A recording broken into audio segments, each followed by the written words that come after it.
Shalom anak-anak yang hebat. Hari ini Sir Aldo akan mengajari kita firman Tuhan dengan tema jangan mengejek. Nah, hari ini kita akan belajar dari 2 Raja-Raja 2 ayat 23 sampai 25. Nah, ayo duduk yang rapi ya. Hari ini kita akan mendengarkan kisah yang sangat luar biasa, tapi juga sedikit menegangkan. Nah, adik-adik harus kalian dengarkan baik-baik. Nah, adik-adik, dulu di Israel ada seorang nabi yang sangat luar biasa. Namanya Nabi Elia. Elia adalah nabi Tuhan yang berani dan taat. Tahu nggak? Elia pernah berdoa supaya hujan tidak turun. Dan benar, 3,5 tahun tidak ada hujan. Lalu ketika ia berdoa lagi, hujan turun. Wah, doanya dahsyat sekali ya. Nah, Elia juga pernah berhadapan dengan nabi-nabi Baal di Gunung Karmel dan membuktikan bahwa Tuhan adalah Allah yang benar.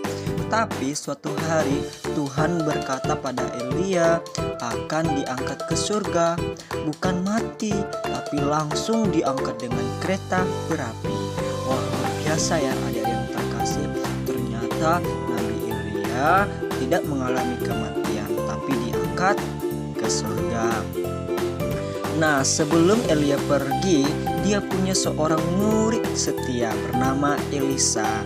Elisa adalah laki-laki dan dia mengikuti Elia kemana-mana. Waktu Elia akan diangkat ke surga, Elia bertanya, "Apa yang kau minta dariku sebelum aku pergi?" Lalu Elisa menjawab, "Aku ingin mendapat 2 bagian dari rohmu." Artinya, Elisa ingin mewarisi kuasa dan urapan dari Elia supaya dia bisa meneruskan pelayanan Tuhan. Dan tahu nggak adik-adik semua, ketika Elia benar-benar diangkat ke surga dengan kereta berapi, jubah Elia jatuh dan Elisa mengambilnya. Itulah tanda bahwa Tuhan memilih Elisa menjadi nabi yang menggantikan Elia. Setelah Elisa mengambil jubah Elia, dia memukul air sungai Yordan dengan jubah itu dan berseru, "Di manakah Tuhan Allah Elia?" Dan air sungai itu terbelah. Elisa menyeberang dengan berjalan di tanah yang kering. Dalam 2 Raja-Raja 2 ayat 14. Wah, ini membuktikan bahwa Tuhan sekarang menyertai Elisa sama seperti Tuhan menyertai Elia. Nah, sekarang adik-adik yang terkasih, kita masuk pada peristiwa setelah melakukan beberapa mukjizat. Elisa melanjutkan perjalanannya ke kota Betel.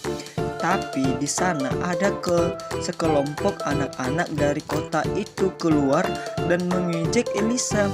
Mereka berkata, naiklah botak."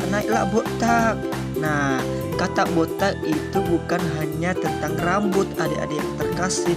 Ini adalah ejekan yang kasar dan menghina, terutama untuk seorang hamba Tuhan. Nah, mengapa mereka mengejek? Karena Betel adalah kota yang sudah lama menolak Tuhan. Di sana banyak orang menyembah berhala dan mereka tidak menghormati nabi-nabi Tuhan. Anak-anak itu besar di tengah orang-orang yang tidak takut akan Tuhan. Jadi mereka meniru perkataan dan sikap buruk dari orang-orang dewasa. Nah, Elisa lalu berpaling dan melihat anak-anak itu. Ia tidak membalas dengan tangan, tapi mengutuk mereka demi nama Tuhan. Bukan karena Elisa jahat ya adik-adik, tapi karena Tuhan murka atas penghinaan kepada hambanya. Lalu keluarlah 2 ekor beruang dari hutan dan mereka menerkam 42 anak itu. Mereka disadarkan oleh Tuhan Yesus karena mereka mengejek, menghina, dan tidak menghormati Tuhan. Nah, adik-adik yang terkasih, pesan moral untuk kita hari ini, jangan suka mengejek atau berkata jahat, karena kata-kata kita bisa melukai dan Tuhan memperhatikan setiap kata yang kita ucapkan. Dan juga hormati orang yang diutus Tuhan. Elisa adalah hamba Tuhan. Kalau kita mengejek orang yang dipakai Tuhan, artinya kita tidak menghormati Tuhan sendiri. Dan Tuhan peduli dengan hati dan mulut kita. Tuhan ingin kita berkata-kata dengan kasih, bukan dengan ejekan dan hinaan. Dan pergaulan memengaruhi hidup kita. Nah, anak-anak di Betel tumbuh dalam lingkungan yang tidak takut akan Tuhan. Jadi mereka menjadi anak-anak yang kasar dan mengejek.